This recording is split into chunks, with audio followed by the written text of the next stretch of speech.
I didn't want to go. The email landed at 9:02 a.m., subject line, family dinner, Friday, 6 p.m. The sender? Human Resources. The signature? Looking forward to seeing you there, smiling face with smiling eyes. It wasn't a meeting. Not a boardroom discussion. Just dinner with my wife's uncle, the CEO of Stratagem Analytics, and his family. I'd given 17 years of my life to that company. Built it from an underfunded data firm to a $288 million analytics titan. And now I was being summoned with a smiley face? I sat at my desk, staring at the blinking cursor in my open calendar, feeling a tightening in my chest. Alara had called earlier, her voice warm with cheer. They just want to thank you, she'd said, and I'd heard the lie behind her words. If this was gratitude, it carried a blade. Then again, it wasn't the first time corporate politeness masked something sharp. That afternoon, I walked the corridor outside Victor Halden's office. Portraits of stratagem milestones lined the walls, celebratory ribbon cuttings, soaring graphs, our legacy. Each photo held a memory of sacrifice, late nights coding predictive models, weekends lost to data normalization, my own victory lap in print. And now I was about to celebrate something else, or bury it. At 6 o'clock precisely, I stepped into the rooftop restaurant. The glow of string lights and candles reflected on glass tables. A gentle breeze carried distant sirens and faint laughter from the street below. I wore my usual tailored navy shirt, and the watch Alara gave me 5 anniversaries ago. It felt heavy on my wrist, as if weighed with history. Victor Halden rose the moment I approached. His broad smile still held that coaxing warmth, but his eyes were cool. "Ronan," he said, extending a hand. "So glad you could join us." I nodded and clasped his hand firmly, feeling the familiar firmness of a man who built everything on certainty. His wife, Meredith, leaned forward, her polite smile as porcelain. She offered a brief nod before returning to her daughter, Harper, who lounged in her seat like someone accustomed to permission. Harper's designer jacket hung off the chair, white linen, crisp and expensive. She glanced at me with a smirk, as though she'd already heard all the jokes. Alara arrived moments later, her hair catching the light. She kissed my cheek lightly before taking her seat next to me. "You look handsome," she whispered. I managed a small smile. Her warmth was a constant I clung to, even as the world shifted around me. The waiter arrived with glasses of red wine, deep burgundy liquid trembling against the glass rims, followed by plates of amuse-bouche. Tiny pastries filled with goat cheese and fig jam. Each bite felt like a tease, a reminder of delicacy layered over something richer. Conversation fluttered with small talk, discussions about market trends, upcoming conferences. I spoke when prompted, offering carefully neutral comments. Every word measured, every sentence calibrated. And then Harper laughed. A short, sharp sound like porcelain snapping. She leaned back and said, "I just can't imagine you doing data, Uncle Ronan. You look more like a retired PE coach." Her words landed like stones. I smiled through it, felt the twist in my gut. Victor chuckled, the sound smooth and practiced. "She has a point," he said. "We're evolving, my boy. We need fresh energy." I sipped my water, feeling the coolness slide down my throat. I looked at Harper's smug expression, at Meredith's polite approval, at Victor's expectant eyes. I wondered when respect had become a commodity they could trade like stock. The main course arrived. Lamb shank served on a bed of roasted vegetables. I picked at mine, tasting the herbs and garlic, letting flavor anchor me when words failed. Victor raised his glass in a mock toast. "To new horizons," he said. I lifted my glass, kept my face neutral. Then he dropped the blade. "Harper will be shadowing your role," he announced. "By next quarter, she'll step in as head of analytics." Silence. The table waited for my reaction. I placed my glass down gently. "Congratulations," I said, voice steady. I paused, took a breath. "I've given everything to Stratagem for 17 years. It's been my life." Victor nodded, as if that explained everything. "And you've earned a moment off, my friend." I smiled wider, a wet, uncertain gesture. I folded my napkin, stood. Chairs scraped. The air hummed around me. I met Alara's eyes, hope mingled with sorrow. I met Victor's, expectation and relief. I said, "Thank you for the dinner," and turned. My footsteps echoed against the rooftop tiles as I walked away. Behind me, whispered laughter. They had no idea what was waiting in the morning light.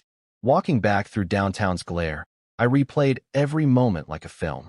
The neon reflections on wet pavement blurred my vision as I carried the weight of 17 years stitched into every step. In my mind, the contract Victor once pressed on me glowed with significance: 12% equity, full voting rights, untouchable safeguards. They thought they could erase me with words. They couldn't. My legacy was embossed in those founding documents. Bit by bit, I would reclaim what was mine. Anger simmered beneath controlled calm as I reached my front door. Inside the quiet of my study, I would prepare. Tomorrow, the real game would begin. The restaurant was one of those rooftop spots that made people think money was ambience. All glass rails and curated lighting, where the wine list needed a decoder ring and everyone spoke like they were auditioning for a TED Talk. The host greeted me with a practiced smile and led me through a maze of patio heaters and velvet-covered seats to the table near the far edge. City lights blinked below like 1,000 judging eyes. I adjusted my cufflinks and walked toward my wife, Alara, already seated and sipping red wine like this was just another elegant evening and not the prologue to betrayal. Victor Halden stood as I approached, grinning like he'd just won a bet he wasn't supposed to place. He was the kind of man who always looked like the room belonged to him, broad-shouldered, white-haired, with a voice that carried weight even in silence. "Ronan," he said warmly, "so glad you made it." I shook his hand, offering a smile that didn't touch my eyes. Wouldn't miss it. Beside him, Meredith, his wife, offered a courteous nod. Everything about her was restrained.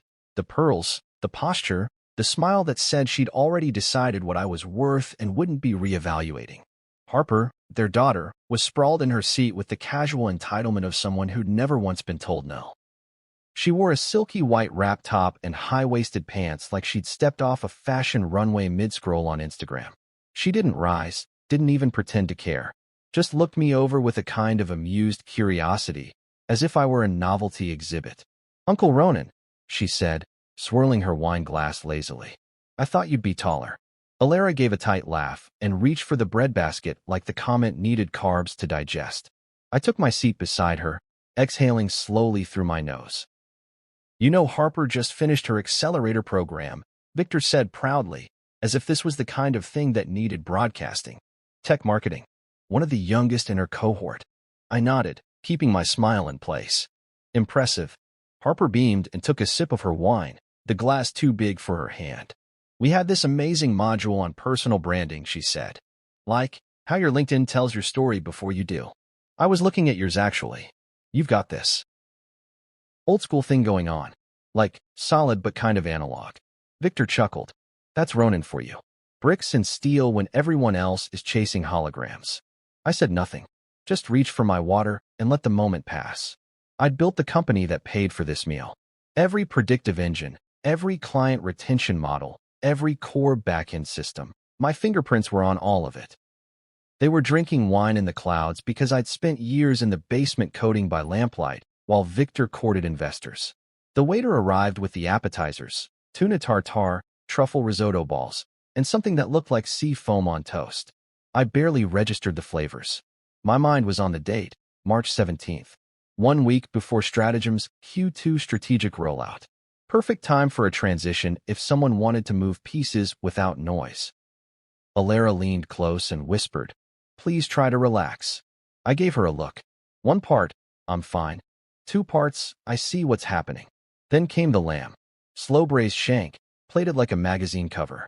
The meat fell off the bone with a gentle nudge of the fork. Victor raised his glass again. "To family," he said. "To family," I echoed, sipping wine that tasted a little like irony. Harper stabbed a cherry tomato and popped it into her mouth before saying, "I just can't imagine you doing data. You look more like a retired PE coach." The table laughed. Not because it was funny, because it was easy. Victor clinked glasses with his daughter. Meredith smiled approvingly. Alara didn't say a word. Her silence spoke volumes. I placed my fork down, looked Harper directly in the eye. "Maybe you're right," I said, keeping my voice steady. "I do prefer results over presentation." Harper blinked, then smiled wider. "Exactly. That's what the new generation's all about, storytelling." Victor nodded. "And speaking of new generations, here it came." He folded his hands, rested them on the white linen tablecloth, and leaned forward like a man unveiling a gift. "Ronan, you've been essential in getting Stratagem where it is today. That word, essential. Past tense. My spine straightened. But we're evolving. The market is changing. We want to present a younger, bolder image. Someone who understands the future. I nodded slowly, watching his eyes. Harper's going to shadow you for the next few weeks. Learn the ropes. And then, he smiled wider. She'll take over the analytics division. There it was. The knife slid neatly between ribs with a silk napkin draped over the handle. Harper grinned. Time to give us room to shine, Grandpa. I looked at her, then at Victor. Alara's hand was on her wine glass, knuckles tight. Meredith looked like she was already planning the press release. I took a long sip of water, set it down with care, and I said one word. Sure. Victor blinked. Sorry. I said sure. I repeated, with a calmness that came from 17 years of endurance. Sounds like a plan. Then I folded my napkin, placed it beside my plate, and stood up. Alara touched my wrist, but I didn't pause. Where are you going? Victor asked. Home, I said. It's been a long day. But dessert. I've already had enough sugar, I replied. And then I walked away. Behind me, I heard laughter. Harper giggling. Meredith whispering something sharp. Alara's voice low, trying to smooth things over. They thought it ended there. But I wasn't the kind of man you dismissed with wine and buzzwords. They had no idea that while Harper was still curating her first LinkedIn post, I was writing the very language stratagem was built on. They'd mistaken silence for surrender. They'd just lit the match. And I was holding the fuse. Halfway through the lamb shank, just as I was slicing into the meat and letting the rosemary-rich steam waft toward my face, Victor cleared his throat in that performative, boardroom sort of way, half announcement, half sermon. The table chatter dwindled into a hush, like everyone had rehearsed this scene but me. Alara shifted beside me, her hand sliding ever so slightly away from mine, the warmth of her presence dimming. I looked up from the plate and met Victor's eyes. He was leaning forward, elbows on the table, fingers folded neatly like this was another quarterly review, and I was the number he wanted to trim. Ronan, he began, his voice rich and composed, you've been essential in getting stratagem to where it is today. That word again, essential. I felt the past tense hit me like a gust of cold wind. I didn't blink. I just waited. He continued. 17 years. From our first funding round to a multi-million-dollar valuation. You're a builder. No one denies that. Harper raised her wine glass slightly, as if that warranted a toast. Meredith beamed with the satisfaction of a plan unfolding exactly on time. Alara's wine glass trembled against her lips, but she didn't interrupt. Victor went on, but we're evolving. The industry is shifting rapidly. There's a new kind of executive presence that clients are drawn to. Younger, fresher, more digitally aligned with the market's pulse. I kept chewing. One slow bite. Let the silence build. Let him stretch it out. We've decided, he said, that Harper will begin shadowing your role this month. And after the next quarter, she'll be stepping into it full time. There it was. The guillotine in velvet.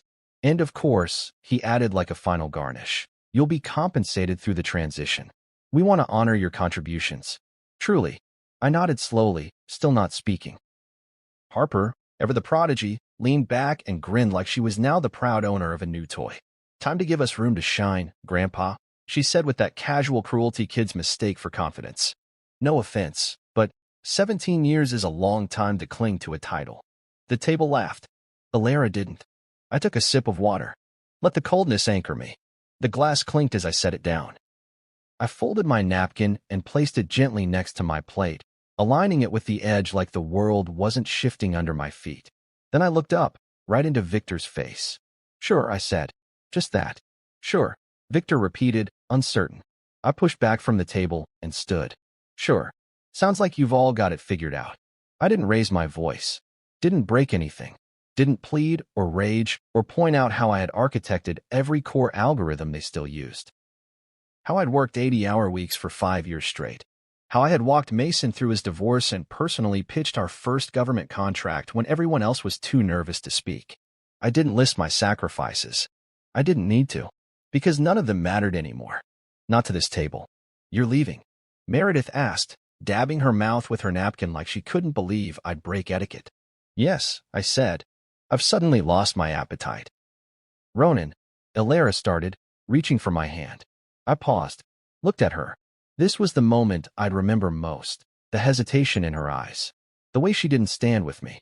The way her voice carried neither warning nor protest, just a tone of practiced diplomacy. Damage control. I'll call you later, she said. I didn't answer, just gave her a half smile and stepped away from the table. Behind me, chairs scraped against concrete. Silverware clinked awkwardly. The laughter tried to rebound but fell short, trailing into awkward murmurs. I pressed the elevator button and watched the numbers descend, each one sharpening the steel in my spine. When the doors opened, I stepped inside and stared at my reflection in the mirrored walls.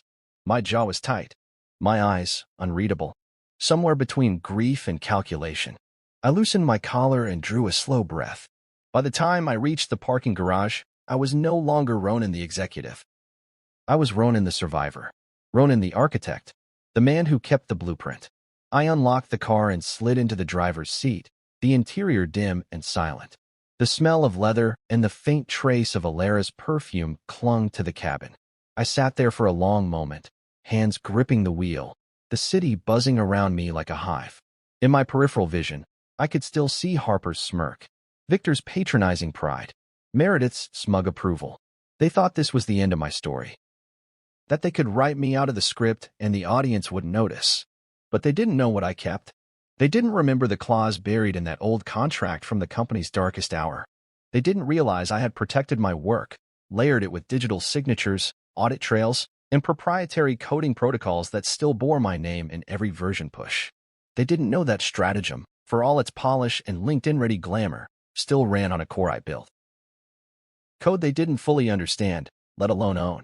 I turned the key in the ignition, the engine humming to life like a promise. I didn't need to make a scene. I didn't need a lawyer, not yet. What I needed was time. A few days to pull records, call Amani, and remind myself of every step it took to build the empire they'd just tried to evict me from. As I drove through the city, past glass towers and half-lit offices where I used to grind away every Sunday night, I realized something else. I wasn't angry. Not the kind of anger that screamed or punched walls. This was something quieter, sharper, a kind of icy clarity that focused rather than burned. They thought I'd go quietly. That was their mistake. The next move wouldn't be loud.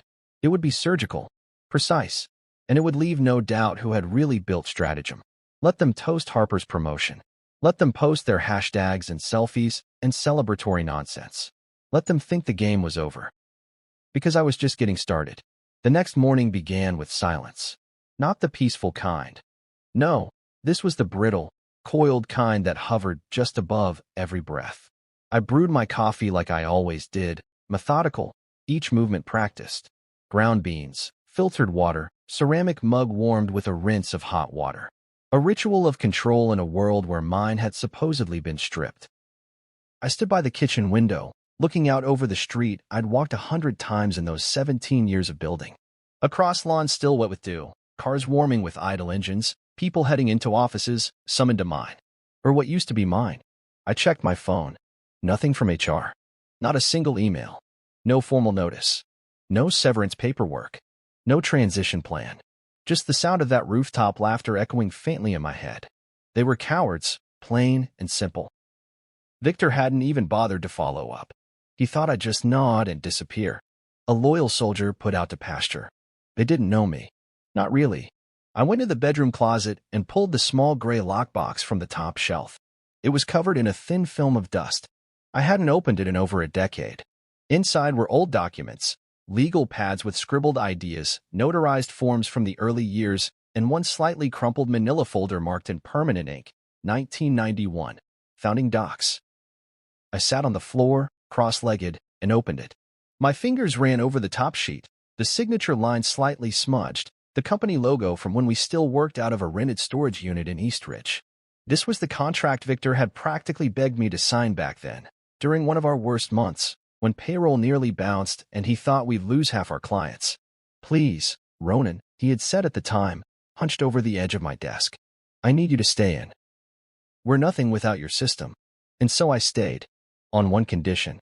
I read the clause again now. I was tracing each word like a hymn I'd memorized. Clause 4.6. The undersigned, Ronan Avery, is entitled to a 12% equity share in Stratagem Analytics, with full voting rights on all leadership and structural changes unless otherwise relinquished in writing. There it was. Plain as day. Not buried. not expired. And critically, never amended. Untouchable unless I signed off. And I hadn't. My laugh echoed into the empty room. Not loud, not bitter. Just a low chuckle at the poetic arrogance of people who thought I wouldn't remember my own safeguards. They'd forgotten the very paper they'd begged me to sign. I hadn't. And now, it was going to be their undoing. I reached for my laptop and scanned the PDF versions I had stored on an encrypted drive. I'd back them up every year. A habit, really. Just like backing up code repositories and system models. Always save your blueprint. I clicked open my contacts and scrolled until I found her name. Imani Brooks, attorney. She had been with me for years, handled my estate, helped restructure my personal holdings when the IPO hit, cleaned up licensing trails. She was sharp, discreet, and relentless. I tapped her name and hit dial. She answered on the second ring. "Ronan," she said. "You don't usually call before noon unless someone's suing you or you're planning to sue someone." "It might be both," I said, smiling. "Should I pour coffee or whiskey?" "Both," I said. "Check your inbox in 5 minutes." I emailed her high-res scans of the contract, including a notarized copy and the metadata from the original scanned archive. She called back 3 minutes later. "I've read some pretty satisfying things in my career," she said. "But this might be my favorite breakfast in years." I sat back in my chair, letting her words settle over me like armor. "You still hold 12%, she continued, "and the full clause is airtight. No end date, no termination, no waiver signed. You're not just a shareholder. You're a gatekeeper." "They've already started transitioning my role," I said. "Harper's been announced internally." Imani snorted. "Legally, they can't finalize that move without notifying you and obtaining consent for a leadership change. If they proceed, it's breach of contract." I felt my blood stir, not with rage, but with direction. "And there's more," I said. "They're still running my core analytics framework. I've kept every license, every update. They're using it without attribution or approval." "Then we file IP protections today," Imani said. "All of them. Your code, the structure, the interface. Anything that bears your fingerprint." She paused, then added, "Victor's going to piss himself when he realizes what you still own." "Good," I said quietly. I ended the call and stood up, pacing the living room slowly, each step grounding me further in resolve. This wasn't about pride. It wasn't even about revenge. It was about the principle, about the bones of something I built being passed off like a party favor to someone who didn't understand its weight. They thought they could erase me because they saw me as a function, not a force. Let Harper sit in the chair. Let her wear her white blazer and tweet about changing the culture. Let Victor smile through press releases and talk about fresh direction. None of it would matter if the foundation crumbled, and I had the blueprints. By noon, I had updated my private vault of licenses, initiated renewal locks on the predictive systems, and emailed Imani a draft of provisional cease and desist letters. I sent a quiet message to Mason, our CTO, and asked to meet discreetly. An hour later, he responded, "You were the only reason I stayed. Tell me where to stand." I replied with one sentence. "For now, just smile." Because it wasn't time for strikes. Not yet. It was time for positioning. They had moved the pawn. They thought I was off the board, but I still had the queen. By 8 the next morning, I was sitting across from Imani in her high-rise office, the skyline of the city stretching out behind her like the backdrop of a legal thriller. Sunlight glinted off the glass conference table, and a stack of thick folders sat between us like evidence in a trial neither of us needed to stage, because we already knew the verdict. She wore a dark burgundy suit, sleeves rolled to her elbows, and read through the contract again like she was savoring each clause. Her eyes scanned the pages, flicking up to meet mine occasionally with a look that said, "You've got them cornered." I didn't smile. Not yet. But my fingers curled loosely around the coffee cup she'd handed me, the ceramic warm, grounding me. "You were right not to trust them," she said, flipping the last page and setting it down. "This equity clause is so old school it's bulletproof. You essentially own a 12th of the company's core structure, and with full veto rights over executive transitions." "They thought I forgot," I said, voice low. "They always do," she replied. "People like Victor operate on arrogance. They forget who actually builds the bones. They think it's charm and capital. But code? Structure? That's not charm. That's architecture." I reached into my bag and slid over 2 USB drives. This is every framework update from the past 12 years, I said. Version logs. Encryption keys. I tagged every single module they're still using. She took the drives with a reverence that reminded me why I trusted her. You documented everything? I nodded. Every patch, every debug cycle, every licensing renewal. I even have server-side login timestamps that show I maintained admin access to the predictive engine up to last quarter. She leaned back, arms folded.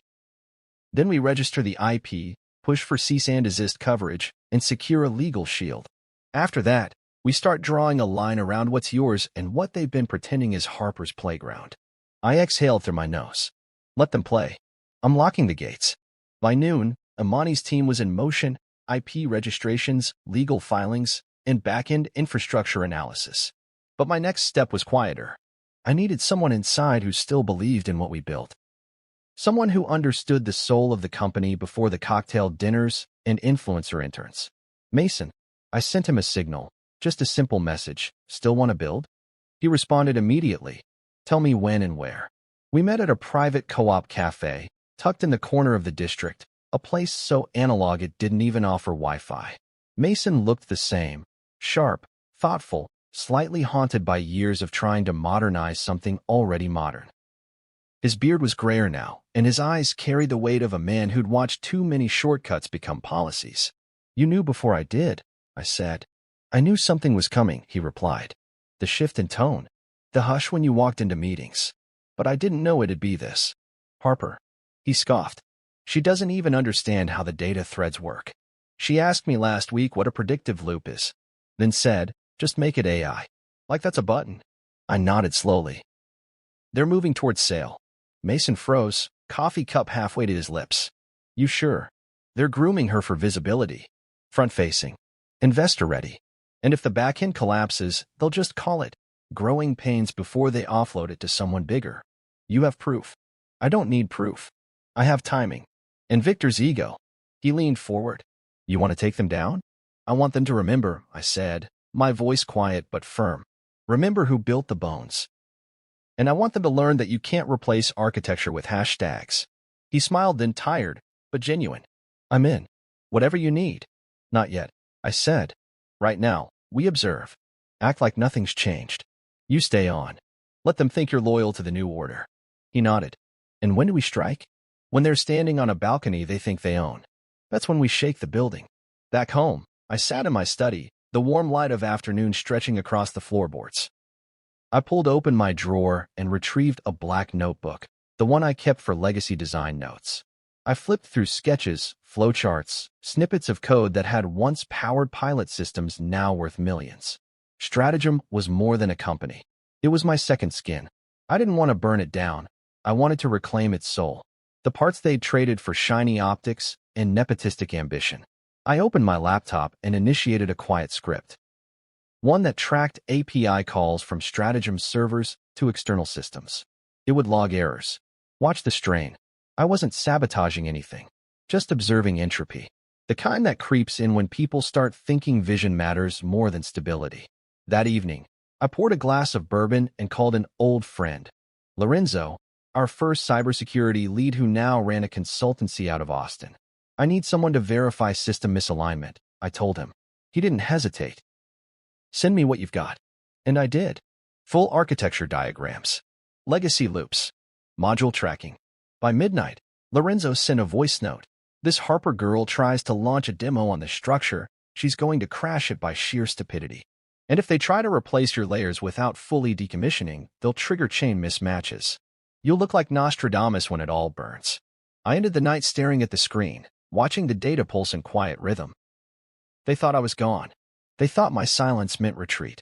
But this was the silence before the pivot. The silence you respect before a building shifts and reclaims its weight. Let Victor plan his handoff. Let Harper pose in power suits. I wasn't coming back to take my seat. I was coming back to decide who sat in it next. By Tuesday morning, I'd stopped checking the news, because people were starting to send it to me. Screenshots. Emails. LinkedIn posts dripping with faux celebration and manufactured authority. The one that got forwarded the most was Harper's, her standing in front of the Stratagem building in a cropped blazer and sharp heels, holding a tablet like a trophy, grinning at the camera. First day stepping into a future we're rewriting. Honored to lead with heart, code, and courage. Hashtag stratagem future, hashtag next-gen leadership, hashtag girlboss. I read it twice. Then I laughed. She'd never written a line of real code. Never debugged a system at 3 a.m. because a server had crashed midstream on an overseas government contract. But there she was, pretending she'd inherited some throne rather than been handed a mirror and told to smile. Mason forwarded me the internal company-wide invite titled Vision 2.0, Stratagem's Future. She was the keynote speaker. The agenda was full of buzzwords and empty promise. Redesign legacy modules, optimize cross-functional dashboards, realign back-end architecture to reflect strategic modernity. Translation: break everything Ronan built because it doesn't match Harper's aesthetic. I clicked through the internal portal, still using the backdoor credentials I'd never revoked. They'd changed the UI. Flashier colors. More graphics. Less substance. Beneath the surface, though, the original bones remained. My architecture, my API call hierarchy, my modular algorithms, all running quietly behind the curtain like an engine no one bothered to learn before they tried painting the hood. Victor was clearly staging the company for acquisition. Harper was the face, fresh, clickable, marketable. The kind of smiling presence that made investors overlook red flags because she looked like the future and knew how to post like it. I'd seen it before. Startups wrapped in glitter and slowly gutted from within. What they hadn't counted on was someone like me watching. That afternoon, I drafted a short email to Stratagem's board. Subject: Clause 9.3. Leadership Transition Review Request. Dear board members, per our shareholder agreement, Clause 9.3, I formally request an immediate review of the current leadership transition plan enacted by Victor Halden. As a 12% equity holder with full voting rights, I have not been consulted nor have I signed off on any changes impacting the analytics division's executive leadership. Please see attached documents for reference. Best, Ronan Avery. I attached the contract. Made sure the clause was highlighted. Also included a screen capture of Harper's internal role listing and public-facing LinkedIn update, two key pieces of evidence that they were already executing the transition without proper approval. Then I clicked send. 5 minutes later, Imani called. You dropped it. Quietly, I said. Just enough to rattle the glass. Good, she replied. Because the cease and desist letters are going out tomorrow. They won't see them coming. She laughed. No, they won't. And by the time they do, we'll be standing on higher ground. By evening, the murmurs had started. Mason forwarded me a Slack thread, anonymous, but clear. Someone from the tech team had noticed the strain. Why are we replacing back-end infrastructure when it's been stable for 5 years? New lead wants a modern feel. Something sleeker. Does anyone know what Ronan actually built? It's a black box. The code that runs 70% of the system? Yeah, untouchable. I tried patching it. Nothing responded. I sat in my home office, lights low, sipping tea instead of whiskey. This part required precision. The goal wasn't to break Stratagem. Not yet. It was to let them run full speed into a wall they couldn't see because they were too busy taking selfies in front of it. Harper posted another photo that night, this time from her desk, captioned, "Late nights building the dream. Never been prouder." Hashtag Stratagem rising, except her monitor displayed the wrong dashboard. A test server. And her calendar showed a meeting scheduled with an external design firm, one Stratagem had never contracted with. Another quiet sign of Victor pushing toward rebranding, maybe even a spin-off company built on stolen bones. The next morning, I got a call from a man named Ellis, one of the board members who'd always played neutral during our quarterly meetings. Quiet, analytical, loyal to results more than personalities. "Ronan," he said, voice low and direct. "I received your email. And we weren't told about your clause or your share. Victor forgets things when it's convenient." Ellis hesitated. I checked the ledger. "It's valid." I said nothing. "You want the transition reversed?" "No," I said calmly. "I want the board to review it. Publicly. On record. Let Victor explain why he bypassed a legal co-founder." There was a long pause. "I'll call a vote," he said. I hung up, stared at the screen, watched Harper's followers jump another 300 in real time. Let them clap. Let them heart react. None of that would save them from a system they didn't understand.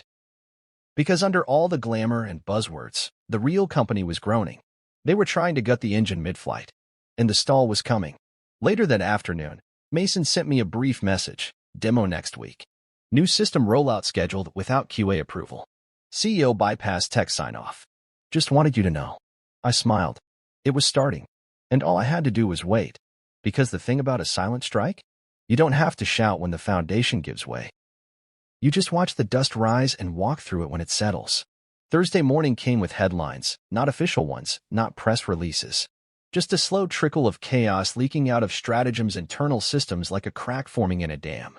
Mason texted me at 8:13 a.m. They pushed the demo live. I sat up straighter at my desk. The room was still dim, the morning sun barely stretching across the floorboards. I hadn't even touched my coffee yet. No QA approval? I replied. None. They bypassed protocol. Harper insisted. And then, 42 minutes later, the next message hit harder than I expected. It crashed. Midway through the federal presentation, client pulled out. $18.7 million projected renewal. Gone. I stared at the screen for a full 30 seconds, heart beating slow and steady. Not with joy, this wasn't satisfaction. It was inevitability.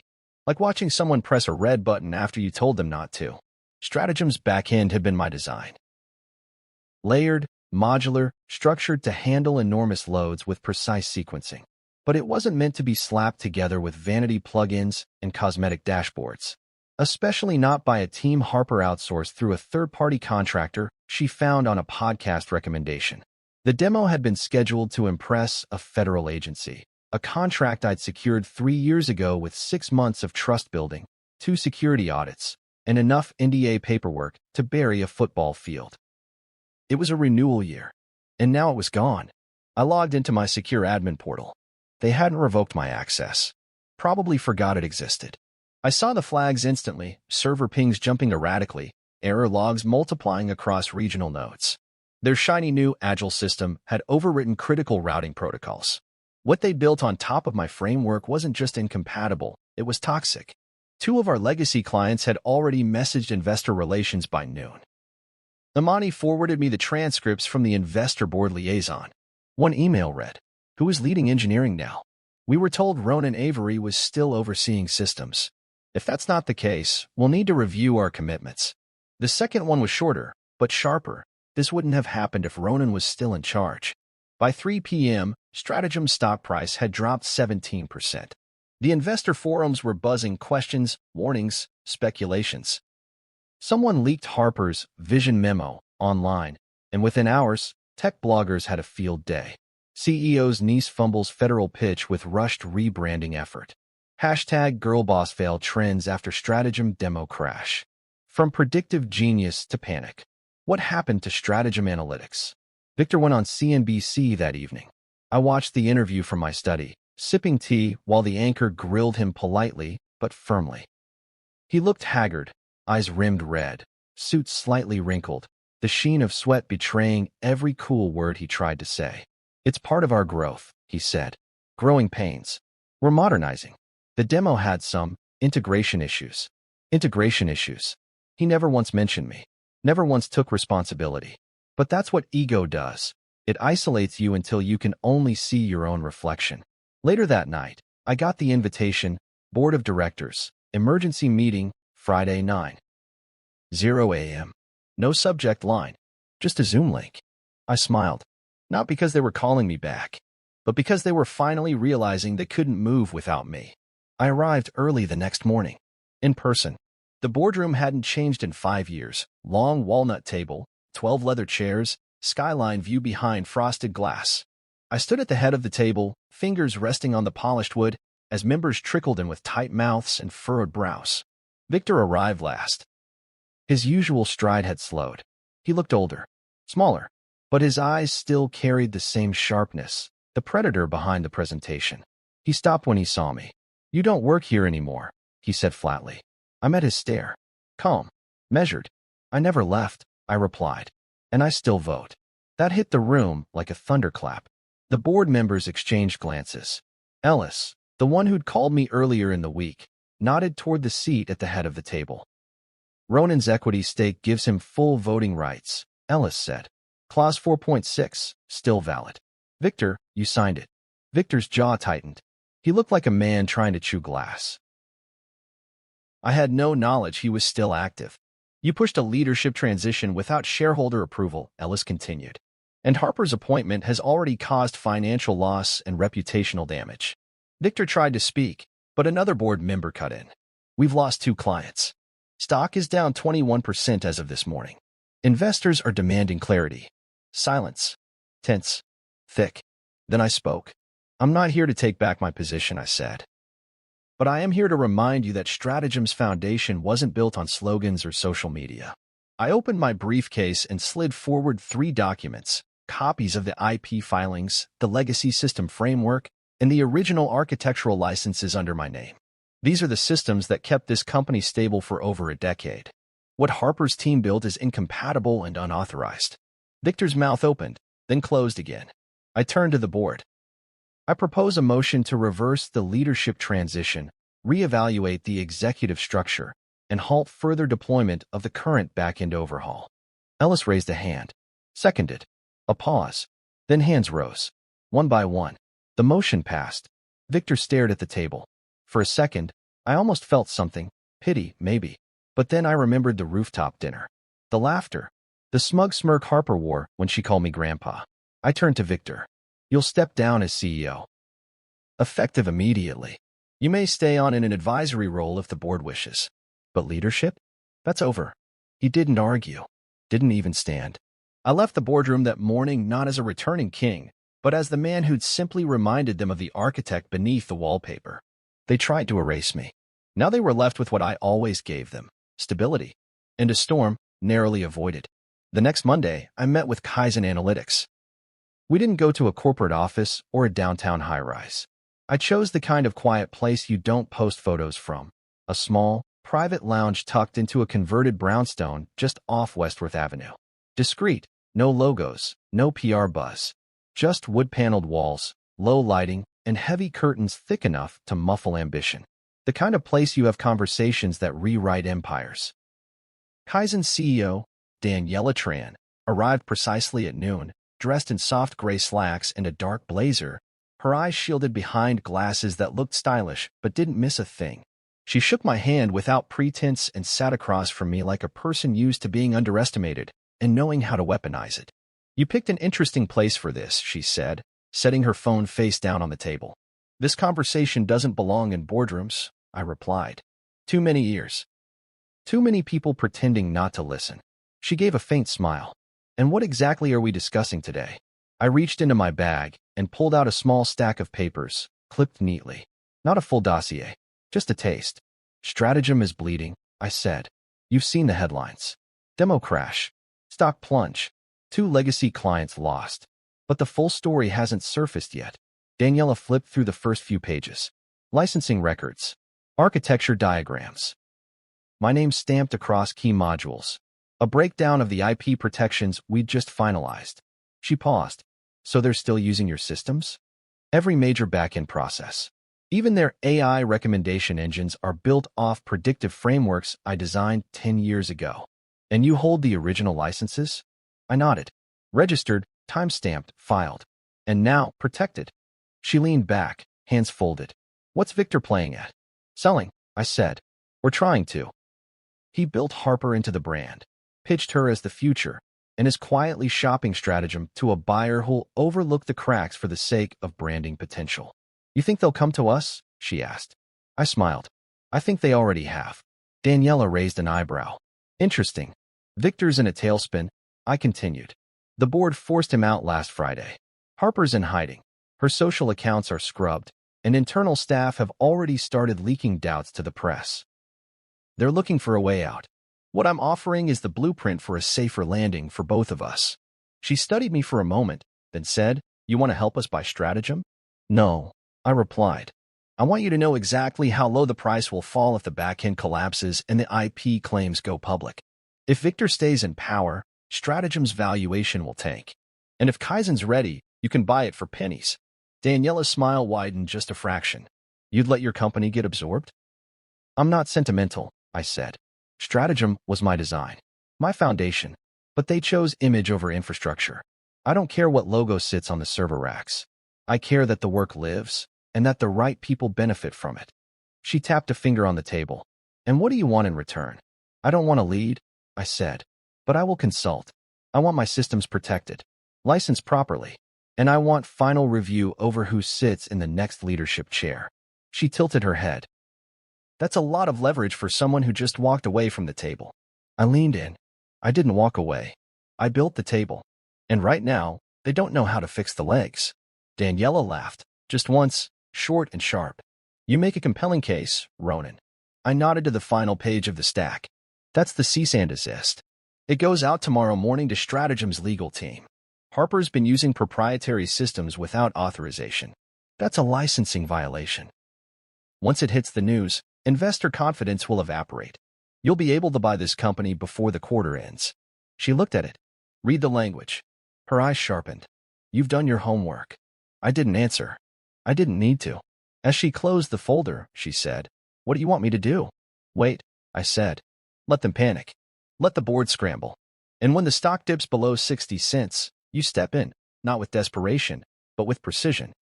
Offer just enough to look like a lifeline, and let them beg for the deal. She nodded slowly. And you'll be on the inside. I'll be right where I need to be. We shook hands, and she left without a backward glance. That night, I finalized the cease and desist with Imani. The letter was short, surgical, and deadly. To Stratagem Analytics and all associated leadership, this letter serves as formal notification that you are in violation of multiple software licensing agreements regarding proprietary systems designed, developed, and owned by Ronan Avery. You are hereby ordered to cease all use, distribution, or modification of said systems immediately. Failure to comply within 5 business days will result in legal action and full public disclosure of the violations, including notifications to all affected clients and regulatory partners. We sent it at 8:59 a.m. the next morning. By noon, Stratagem's legal team had replied with a panicked request for a meeting. By 3 p.m., their stock had fallen another 14%. And by nightfall, 3 major investors had publicly questioned the company's leadership direction. They had mocked me at a dinner table, dismissed me with a smile, and handed my role to a teenager with an Instagram following. Now they were watching their empire bleed out, not from sabotage, but from arrogance. I didn't yell. I didn't threaten. I just pointed out that the house was mine. And then I told them to stop using the electricity. By Monday morning, Stratagem's name had transformed from a badge of innovation to a cautionary tale on every major tech news site. I sat in my study with the blinds half closed, the soft glow of the screen in front of me lighting my hands as I scrolled. Headlines poured in like rain. From power to panic, Stratagem's spiral under Harper Halden. Demo disaster. How Stratagem lost $18 million and its direction in 48 hours. Cease and desist bombshell. Proprietary code ownership dispute rocks Stratagem. I didn't smile. There was no joy in watching a structure buckle, especially one I had laid the foundation for. But justice doesn't always look like triumph. Sometimes it looks like silence returned to the rightful hands. The board called an emergency meeting for 10 a.m. No preamble, no subject line, just a direct message from Ellis with a short sentence. They're ready. I arrived at the building early. No staff greeted me in the lobby. No smiling receptionist offering flavored water. Just a quiet elevator ride and the echo of rubber soles on tile. The tension was already waiting on the 13th floor. Inside the boardroom, the air was tight. 8 members sat in stiff postures, eyes darting from paper to screen to one another. The weight of failure hung on their shoulders like wet concrete. Ellis nodded as I entered and gestured to the head of the table. No hesitation this time. They knew whose seat it was now. Victor didn't look up. He was there barely. Hair disheveled, suit wrinkled, face pale like he hadn't slept. He sat one chair off from his old position, shoulders slumped, hands clasped on the table like a child waiting for punishment. Across from him sat Meredith, rigid and unreadable, her hands folded too tightly. There was no sign of Harper, not even a mention. Her absence screamed through the room. Ellis began the meeting. Over the past 10 days, Stratagem has lost 3 federal contracts, suffered a 38% stock decline, and triggered 3 separate investor confidence warnings. The cease and desist action filed by Mr. Avery has raised legal exposure estimated at over $90 million. A few heads turned toward me. I didn't flinch. He continued, "We are now at a decision point. We can attempt to rebuild under new leadership or sell for recovery before collapse." There it was. Collapse or crown. They wanted to know which they'd walk away with. Ellis turned to me. "Ronan, do you have a recommendation?" I leaned forward, hands on the table. "I'm not here to take the wheel. I said that from the beginning. But I will tell you what I see. Stratagem isn't failing because of market shifts or outdated infrastructure. It's failing because it was handed to someone who didn't understand what they were inheriting. You replaced engineering with aesthetics, strategy with slogans. Harper's rollout wasn't a failure of youth. It was a failure of leadership." No one interrupted. I continued. "If this company has any chance of surviving, it needs to return to competence. Clarity. Real, technical stewardship. That doesn't mean me at the top. It means someone who understands the bones." I looked at Mason, seated near the corner. He knows the systems, knows the roadmap. He's led quietly for years. Mason stiffened, eyes widening slightly. "Ronan," I held up a hand. "I'm not suggesting. I'm appointing. You've held this place together behind the curtain long enough. Time to lead from the front." Ellis raised an eyebrow. "And strategy?" "Alina Kumar," I replied. "You remember her. My former mentee. She's been running advanced analytics at Kaizen for 4 years. She's surgical, visionary, and she doesn't need a spotlight." Mason looked stunned. "You already talked to her?" "She's waiting outside." That caused a ripple in the room. I turned to the board. "You want stability? I'm giving it to you. A new CTO who knows the terrain. A new CSO who sees what's ahead, not just what's broken. And me? I stay on as consultant. No title, no office, just access. When you need course correction, you'll have it." There was silence. Then Ellis nodded slowly. I moved to vote on the transition. One by one, hands went up. Victor didn't move, but he didn't object either. That was enough. Ellis turned to him gently. "Victor, effective today, you'll step down. You'll be granted emeritus status and an exit package as per your contract." Victor finally looked up, eyes glassy. "She wasn't ready," he muttered. "She was never meant to lead," I said quietly. "You just wanted her to be." He looked at me then. "For the first time in weeks, maybe months. You were supposed to walk away." I met his stare, firm. "I was supposed to build the future. You tried to rebrand it." With that, the meeting ended. Alina was ushered in, calm and composed in a sleek navy suit. Mason gave me a look, half disbelief, half gratitude. I nodded at him. Outside the conference room, I stepped into the hall and exhaled deeply. For the first time since that rooftop dinner, my shoulders felt light again. Not triumphant, just free. Harper disappeared from public view after that. No press statements. No Instagram posts. The board quietly severed ties. A bland press release cited a leadership evolution during a time of growth and reflection. Investors got their reassurance. The media moved on. Stratagem didn't die. It adapted. Over the next 6 weeks, Mason rolled out the stabilization roadmap. Alina rewrote the narrative, not with buzzwords, but clarity. Clients returned. The stock steadied. Slowly, headlines started calling it a comeback. I didn't return to the office. I didn't need to. I monitored system health from home, consulted twice a month, oversaw code licensing and architecture protections, and collected quarterly royalties from every function they used that bore my digital signature. One afternoon, a package arrived at my doorstep. No sender listed. Inside was a black matte card with silver lettering embossed across the front. To the architect. I turned it over. No message, just the weight of acknowledgement.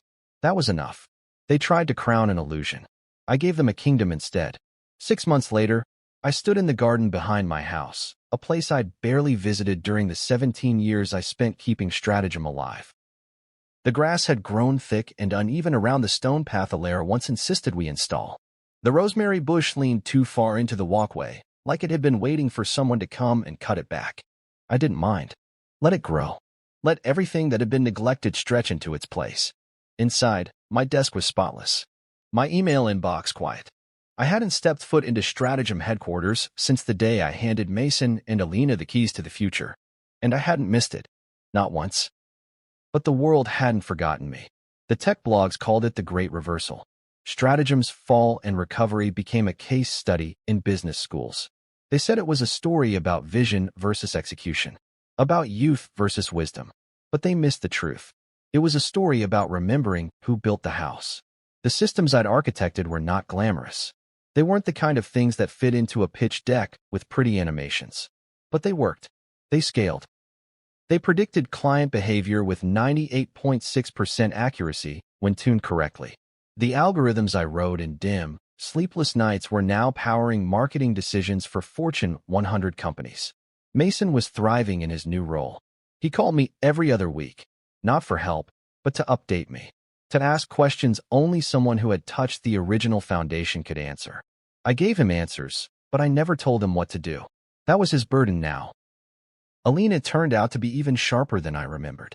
She'd shifted Stratagem's narrative from panic to purpose, focusing less on spin and more on results.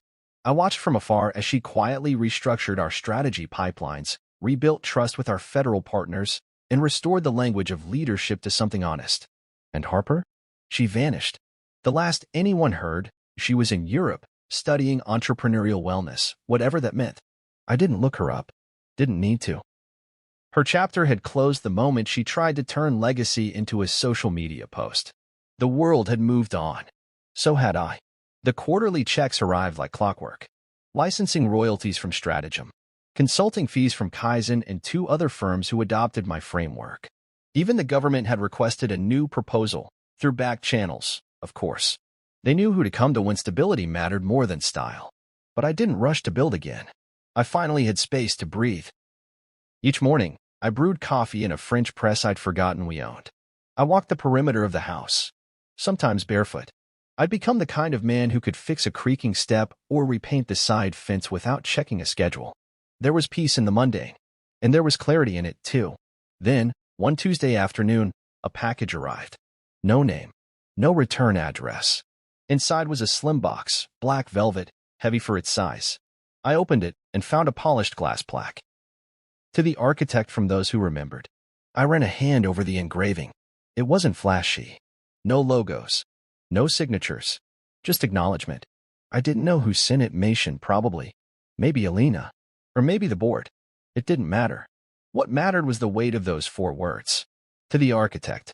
Because in the end, legacy doesn't belong to the loudest. It belongs to the one who stayed when it was hardest. The one who built in silence. Who didn't need applause to keep going. And I had done just that. Not for the praise. Not even for the company. But because that code, that system, was my language.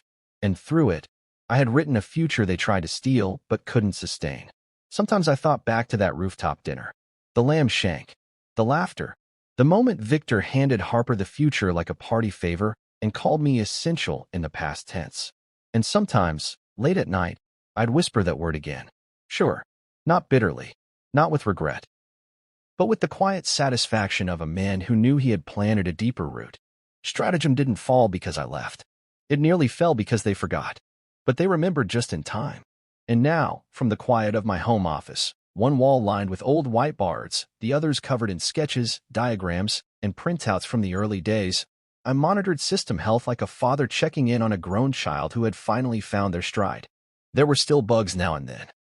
Still hiccups. But Mason knew when to call.